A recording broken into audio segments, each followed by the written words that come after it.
সাবেক প্রধানমন্ত্রীর কার্যক্রম নিয়ে প্রশ্ন না তোলায় আন্তর্জাতিক সম্প্রদায়ের সমালোচনা করে প্রধান উপদেষ্টা ডক্টর মোহাম্মদ ইউনূস বলেছেন, শেখ হাসিনা স্বৈরাচার হওয়ার পেছনে পুরো বিশ্ব দায়ী। বার্তা সংস্থা রয়টার্সকে দেয়া এক সাক্ষাৎকারে এ মন্তব্য করেছেন তিনি বলেন, ক্ষমতায় থাকাকালীন বাংলাদেশের প্রবৃদ্ধি নিয়ে মিথ্যাচার করেছিলেন শেখ হাসিনা।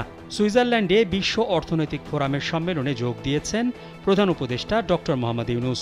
বিভিন্ন দেশের রাষ্ট্রপ্রধানদের পাশাপাশি অংশ নিয়েছেন অন্তর্বর্তী সরকার প্রধানও। তিনি বলেন, শেখ হাসিনা ডাভোসে এসে দেশ কিভাবে চালাতে হয় তা সবাইকে বলেছিলেন, কিন্তু সেই সময় কেউ প্রশ্ন করেননি। এটা মোটেও ভালো বিশ্ব ব্যবস্থা নয়, এর জন্য পুরো বিশ্ব দায়ী। তবে এটা বিশ্ব সম্প্রদায়ের জন্য শিক্ষা। তিনি বলেছিলেন, বাংলাদেশে প্রবৃদ্ধির হার অন্যান্য দেশের তুলনায় বেশি, এটা স্রেফ জালিয়াতি। প্রবৃদ্ধির হার নিয়ে নিজ অবস্থান তুলে ধরেন ডক্টর মোহাম্মদ ইউনূস। তিনি বলেন, প্রান্তিক পর্যায় থেকে শুরু করে প্রতিটি মানুষের উন্নত জীবন মান চাই।